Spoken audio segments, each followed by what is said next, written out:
It is the small hours of a summer morning in the year 1582, and you are the most powerful man in Japan, and you are asleep. You are lying in a quiet temple in the heart of Kyoto, a place called the Honno-ji, with only a small handful of attendants around you, because you have no reason on this earth to be afraid. You have spent your whole life making other men afraid of you. For more than 20 years you have fought and burned and schemed and outthought every rival in these islands. And now, at last, the end of the long war is almost in your hand. The country that has been tearing itself apart for 100 years is nearly whole again, nearly yours. So you sleep, lightly guarded in the middle of your own capital, a lion so certain of the field that he lies down in the open. And then, before dawn, there is a sound outside. Not the small sounds of servants, the sound of many feet and horses and armor, and it is wrong, all of it wrong. And someone comes to you with a face you will carry into the last few minutes of your life, and tells you the thing that should not be possible. The soldiers ringing the temple are not bandits. They are not some rival's army broken through from a far border. They are an army you know, and a voice somewhere in the chaos gives the answer to the only question that matters now, which is not how many but who. The enemy, they say. The enemy is here, at the Honno-ji. And when you learn the name of the man who has surrounded you in the dark, it is not a stranger. It is one of your own most trusted generals. Hold that in your mind, the master of Japan, awake now inside a temple that is beginning to burn, ringed by the soldiers of a man he thought was his. Because to understand how the knife got that close, we have to leave this burning temple and go all the way back and meet him. His name is Oda Nobunaga, and if you have met that name before, there is a fair chance you met it wearing a costume, because Nobunaga is one of those rare historical figures who has been so thoroughly swallowed by pop culture that the real man is almost buried under him. In the great strategy games, in the swaggering action series, in 100 anime and films, he turns up again and again as a kind of gorgeous monster, sometimes a literal demon with glowing eyes, sometimes a black-armored Superman, a figure of pure menace and appetite, the demon king who wants to devour Japan. And I understand why. He is irresistible material, but I want to tell you something that took me a long time to really feel, and it is the whole reason I wanted to make this. The real Oda Nobunaga is stranger, and in some ways far more unsettling than any demon, because the real man was not a monster from a nightmare. He was something we recognize much too well. He was a revolutionary, a cold, brilliant, terrifyingly modern revolutionary, born 400 years too early, who looked at everything his world held sacred and asked, with genuine indifference, whether it actually worked. Guns over swords, markets over guilds, merit over birth, results over tradition. He conquered nearly everything in Japan there was to conquer, and the one thing that finally destroyed him was not an enemy at all. It was the loyalty of the man sitting closest to his own table. But let me stop and start properly the way I should. Hello and welcome. My name is Aiden, and I always want to say this plainly before anything else. I am not Japanese, and I am not a historian. I am a Westerner who went to Kyoto in my 20s for what was supposed to be a single season. And I loved the place so helplessly that I stayed for years, in a cramped little apartment with a landlady who fed me far better than I deserved and corrected my manners more gently than I deserved either. I spent those years mangling the language, getting lost down temple lanes, and slowly understanding how much of this country I would never understand. So everything I bring you, I bring as an enthusiast with his nose pressed to the glass, telling you what he can make out on the other side of it. And of all the figures I have fallen for in Japanese history, Nobunaga is the one I most want to rescue from his own legend. Because it is so easy to enjoy the demon, and so much harder and so much more worthwhile to sit with the man, a man who was, depending on the hour, a liberator and a mass murderer, a visionary and a tyrant, the most forward-looking mind of his age and the author of some of its worst atrocities. I am not going to tidy that contradiction away for you. I am going to walk you straight through it, from a mocked young lord in a backwater province all the way to that burning temple in Kyoto. And then I want to turn at the end and ask you a question about your own life that I promise is hiding inside this one. Let me give you my one honest anchor first, the way I always try to, so you know where I am standing.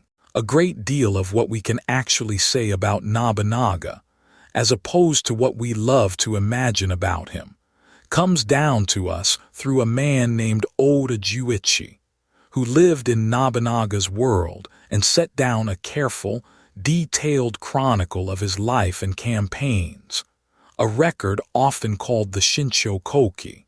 It is one of our firmest windows into these years, and again in this story, I am leaning on that kind of near-contemporary record rather than the shine of later legend.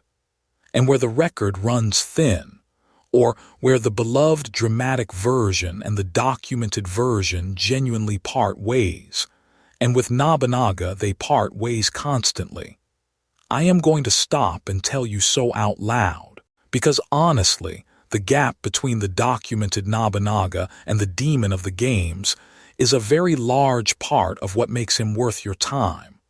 Now, let me take you back to the beginning, to a young man almost nobody believed in. Nobunaga was born in 1534 into a Japan that barely deserved the name of one country. This is the Sengoku period, the age of the country at war, and for 100 years the old central authority had been crumbling. The emperor in Kyoto was a sacred figure with an empty purse. The shogun, who was meant to rule in his name, had lost his grip, and into that vacuum poured the warlords, the daimyo, dozens of them, each carving out his own domain with spear and castle and betrayal, each one a little king of his own patch of ground. Nobunaga was born the heir to one of these families, the Oda, in the province of Owari, and not even the grandest of them. A middling clan on a middling piece of land, and as a young man, by the stories, he was not the polished heir anyone hoped for. He was wild, unpredictable, careless of the somber rituals his rank demanded. He earned a mocking nickname, the Great Fool of Owari. People wrote him off. That is the first thing to hold onto about Nobunaga. The men around him kept making the same mistake over and over, right to the very end. They looked at him and saw a fool, or a bore, or a devil, and they underestimated exactly how far ahead of them he was thinking. The moment the whole country stopped laughing came in 1560, and it is one of the most famous upsets in Japanese history. A powerful neighboring warlord named Imagawa Yashimoto came marching toward Kyoto at the head of an enormous army. The numbers in the old accounts are huge, tens of thousands of men, and his road ran straight through Nobunaga's small domain. On paper, it was not even a contest. Nobunaga could field only a fraction of that force. Every sensible voice around him urged caution, hunker down in the castles, hold out hope. And Nobunaga, characteristically, did the opposite of the sensible thing. He gambled everything. He learned that Imagawa, confident and unbothered, had halted his great army to rest in a narrow, wooded gorge called Okehazama, celebrating an easy advance.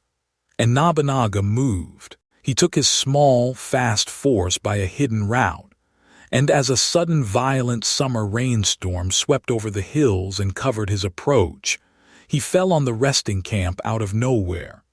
It was chaos and surprise and terrain and nerve, all converted in a single stroke into the impossible. Imagawa Yashimoto, one of the mightiest lords in Japan, was killed there in the storm, his vast army shattered and scattered by a boy everyone had called a fool. Overnight, Oda Nobunaga went from a minor provincial lord to a name spoken with fear across the whole of central Japan. And already you can see the mind that will define him.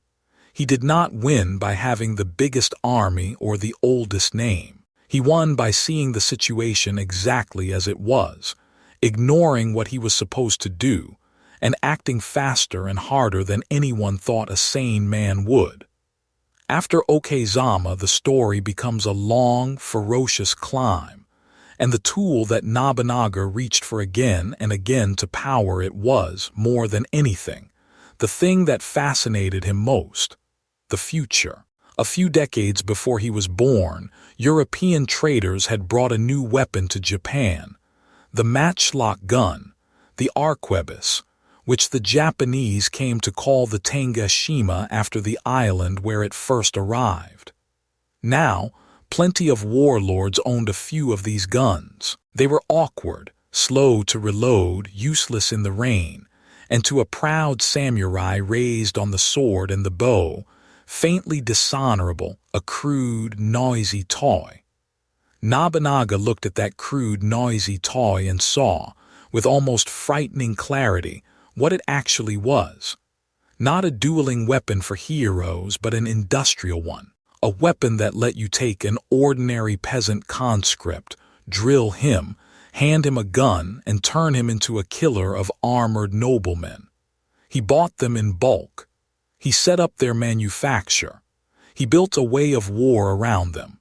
And this brings us to 1575 and the Battle of Nagashino, and to a story I have to hand you carefully. At Nagashino, Nobunaga and his ally faced the Takeda, whose mounted samurai were feared as perhaps the finest cavalry in all Japan. And instead of meeting that glorious cavalry charge in the traditional way, Nobunaga fought like an engineer. He set up wooden palisades, fences, across the battlefield, and behind them he massed his gunners in enormous numbers, so that the proud Takeda horsemen charged into a wall of stakes and a storm of lead. It was a catastrophe for the Takeda, and it is remembered as a turning point in Japanese warfare, the day the gun broke the cavalry. Now here is where I have to be honest with you, because this is exactly the kind of place where the tidy legend and the messy record pull apart. The popular version of Nagashino, the one you will see everywhere, has Nobunaga's gunners organized into 3 neat ranks firing in a perfect rotating volley. One rank fires, steps back to reload, the next fires, an endless rolling wall of gunfire like a machine. It is a wonderful image, and modern historians are genuinely not sure it happened that way. That precise, clockwork 3-rank volley drill is debated. Some see it as a later tidying up of a messier reality. So let me draw the line clearly for you the way honesty demands. The guns were real. The palisades were real. The crushing of the Takeda was real. The elegant, disciplined volley fire drill of legend is the part to hold with an open hand. Even without it, the point stands, and it is the point that matters. Nobunaga won because he was willing to fight in a way his enemies found almost distasteful, and he did not care in the slightest what they found distasteful, as long as it worked. But if I only showed you Nobunaga the general, I would be doing exactly what the games do, turning him into a man of war and nothing else. And the truth is that some of his most radical acts had nothing to do with a battlefield at all, because Nobunaga was, in his own hard way, an economic revolutionary. In the territories he took, He attacked the old, cozy, closed order of the medieval economy directly. There were policies remembered as rakuichi and rakuza, which, roughly, mean the free market and the free guild. For centuries, trade in Japan had been strangled by monopolies, by guilds and religious institutions that controlled who could sell what and taxed everyone for the privilege. Nobunaga swept a lot of that away. He abolished monopolies, opened up markets, invited merchants in, and let commerce breathe. He tore down toll barriers that had choked the roads. He built and improved those roads. He worked toward standard measures. He ordered surveys of the land to understand what he actually held. It is dry-sounding, administrative stuff, and it is precisely the stuff that builds a state instead of just a conquest. He was pulling economic power away from the old guilds and monasteries and toward himself, yes, but in doing it he was also, almost as a side effect, dragging a feudal, gridlocked economy toward something more open and more modern. Merit over birth, markets over monopolies. The pattern is the same everywhere you look in this man. A total, ruthless impatience with any old thing that could not justify itself. And now I have to turn to the darkness, because if I gave you only the visionary, I would be lying to you just as badly as if I gave you only the demon. The same clear-eyed refusal to respect anything that got in his way, the quality that made him a brilliant reformer, also made him capable of atrocity. And nowhere is that plainer than in his war on the warrior monks. You have to understand that in Nobunaga's Japan, some of the great Buddhist institutions were not gentle places of prayer. They were powers. They held land and wealth, and their own armies of warrior monks, and militant leagues of believers called the Ikko-ikki, who could field tens of thousands of devoted fighters. To Nobunaga, these were not sacred things to be spared. They were simply another rival power blocking the road to a unified Japan, and he treated them exactly as ruthlessly as he treated any other. In 1571, he moved against the great monastery of Enryaku-ji, on Mount Hilai above Kyoto, an ancient and revered center of Japanese Buddhism that had also, repeatedly, backed his enemies. And what he did there was one of the most shocking acts of the age. He surrounded the mountain and he burned it. Not just the fighting monks, but the whole community on that mountainside. The accounts describe thousands killed, monks and lay people, and the great temple complex left in ash. I will not dwell on the horror of it in detail, because that is not why I tell you these things, but I will not soften it either. It was a massacre, and his long, grinding wars against the Ikko-ikki, at Nagashino, and around the great fortress temple of the Ishiyama Honno-ji were savage in the same way. And here is the detail that tells you the whole shape of the man. His enemies, appalled, called him a devil. The demon king of the sixth heaven, they named him Darokuten Mao, a title straight out of Buddhist cosmology for the great demon who obstructs enlightenment. It was meant as the ultimate curse. And Nobunaga, by the tradition, did not shrink from it. He embraced it. He is said to have taken that demon king name for himself, almost with relish. Think about what that tells you. His enemies reached for the most frightening religious insult they had, and he picked it up and wore it like armor. That is where the demon of the games comes from, not from fantasy.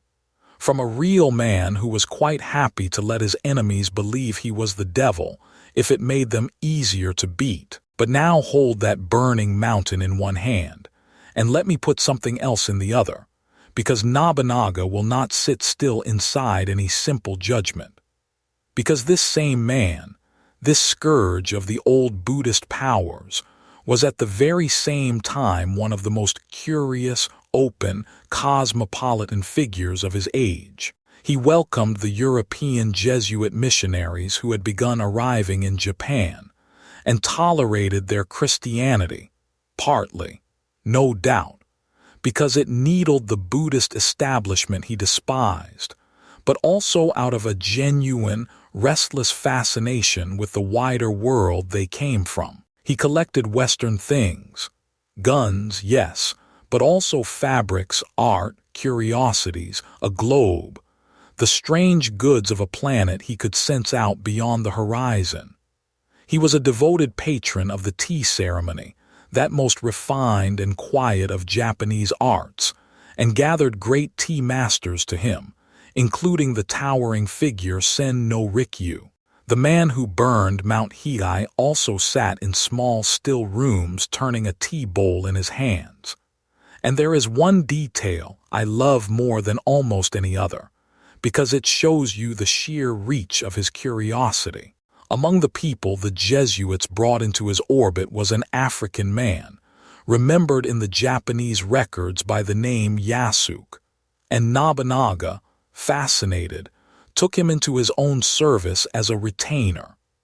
An African man at the right hand of the most powerful lord in Japan in the 1580s. In an age we imagine as sealed and inward-looking, Nobunaga's court had a genuinely global strangeness to it. He was, in every direction at once, reaching for the new. So picture him now, at the height of his power in the early 1580s. Rival after rival broken or brought to heel. The old religious powers shattered. A new kind of economy stirring in his lands. Foreign wonders in his halls. And the thing that had seemed impossible for 100 years, a single hand closing over a whole, unified Japan, now genuinely, finally, within his reach. He was not there yet, but he was closer than anyone had been since the country fell apart. The end of the long war was in sight, and it had his name on it, which brings us back at last to that temple in Kyoto, and to the summer morning we started with. In June of 1582, Nobunaga was moving to support his own campaigns in the West, and he stopped to rest in Kyoto, at the Honno-ji, with only a small personal guard around him. And there is something almost unbearable about how ordinary it was. He was not careless out of stupidity. He was careless because he had won. Who, in the heart of his own capital at the summit of his power, would dare? The answer was a general named Akechi Mitsuhide. Mitsuhide was not some outsider or old enemy. He was one of Nobunaga's own senior commanders, a trusted, capable, cultured man who had risen high in his service. And Nobunaga had given him an army and sent him off, as he thought, to reinforce another front. Instead, somewhere on the road, Mitsuhide turned his troops around. By the old tradition, it is Mitsuhide who speaks the line that rings down the centuries, that the enemy was at the Honno-ji, turning his soldiers not toward a distant battlefield but toward their sleeping lord.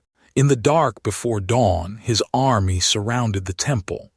There was no escape, and Nobunaga seems to have understood that at once. Surrounded, hopelessly outnumbered, his handful of men falling around him, the master of Japan chose to end his own life in the old way, and the temple was set ablaze. And here is the strange, haunting final fact, the one that let the legends grow so wild. In the ashes of the burned Honno-ji, his body was never found. The most powerful, most feared, most documented man in Japan simply vanished into the fire.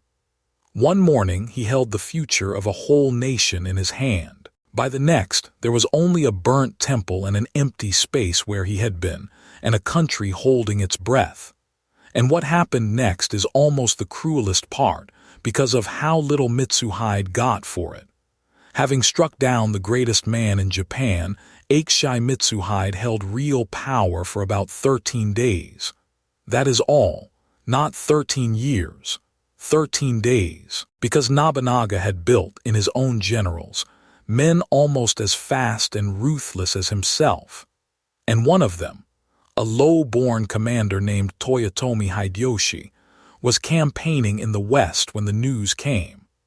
Hideyoshi moved with astonishing speed, made a lightning-forced march back toward Kyoto, and destroyed Mitsuhide at a place called Yamazaki barely a week and a half after the betrayal. The traitor was hunted down and killed, his brief moment at the top snuffed out almost before it began. And it was Hideyoshi, not Mitsuhide, who stepped into the space Nobunaga left. He, and after him Tokugawa Ieyasu, would finish the unification Nobunaga had begun. There is a famous old saying in Japan that captures the whole thing in a single image, about the three great unifiers and a rice cake. Nobunaga pounded the rice, it goes. Hideyoshi baked the cake, and Ieyasu ate it.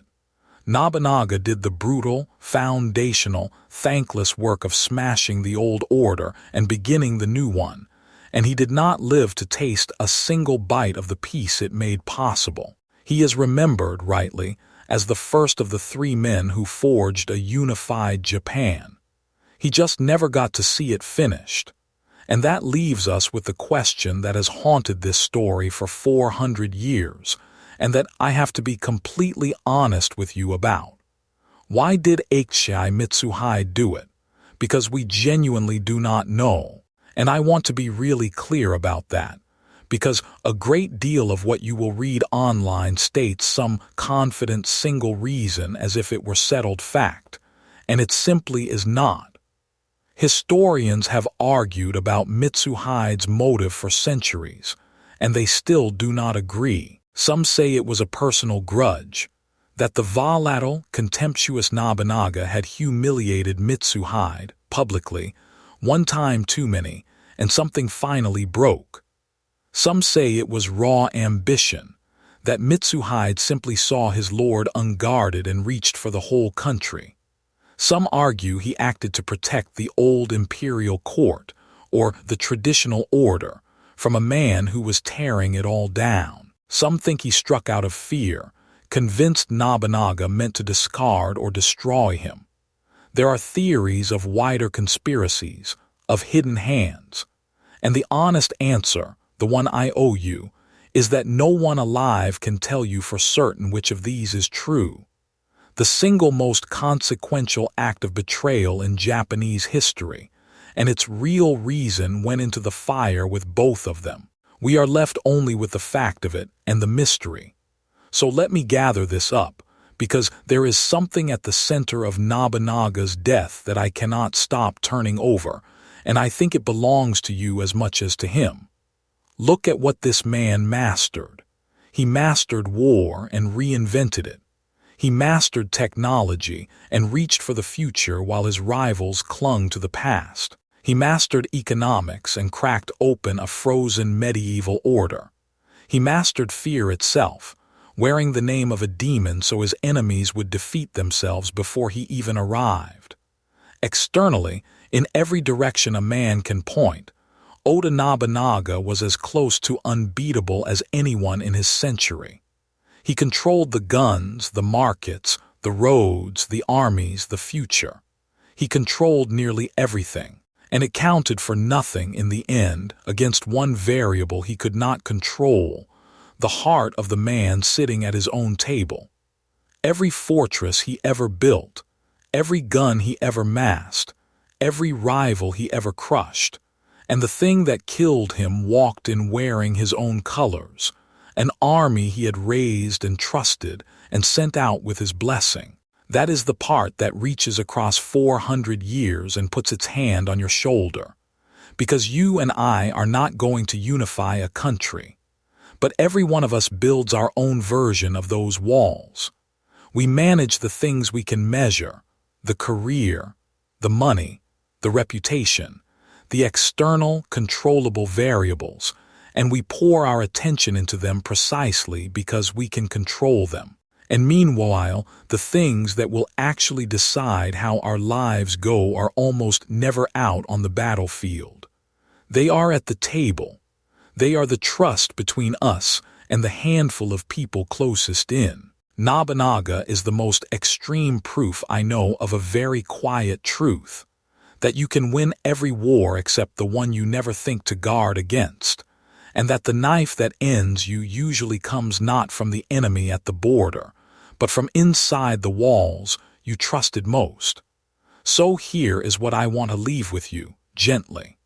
Where in your own life are you defending the border and forgetting the table? And that is genuinely what I would love to hear from you down in the comments, because I do read them, and I learn far more from you than I ever managed to teach. Here are my 2 questions. First, the simple one. Before today, which Nobunaga did you know, the glowing-eyed demon of the games and the anime, or the cold modern revolutionary in the record? Had you ever heard how close he came, or how he really fell? And second, the one I actually care about. Do you think Nobunaga could have seen the betrayal coming, or is the person at your own table by their very nature the one danger no amount of power can ever quite guard against? Tell me, and be gentle with each other down there, because I suspect this one lands closer to home than a story 400 years old has any right to. And listen, I have thrown a great many names at you today, Okehazama and Nagashino and Enryaku-ji and Akechi Mitsuhide, and I promise you I have bruised the pronunciation of at least half of them. Or so I'm told. My Japanese friends would wince at my pronunciation. My old friend Kenji spent years setting me gently right and never once made me feel foolish for it. And if you know this history better than I do, and many of you will, come and correct me kindly in the comments the way he always did. That is how an outsider gets a little closer, year by year, to a country that was never his. I keep thinking, with a life like this one, of something the old monk told me during my Kyoto years, that the strongest gate in the world is only ever as strong as the man you trust to hold the key. I didn't understand him then. Standing in the ashes of the Honno-ji, looking at the empty place where the master of Japan used to be, I think I finally do. If you want more of the true history under the bright surface of this country, told with as much care as an outsider can honestly manage, then subscribe and stay with me a while. My name is Aiden. Thank you for standing with me in that burning temple, and for letting me show you the man underneath the demon. And I'll see you next time in the floating world.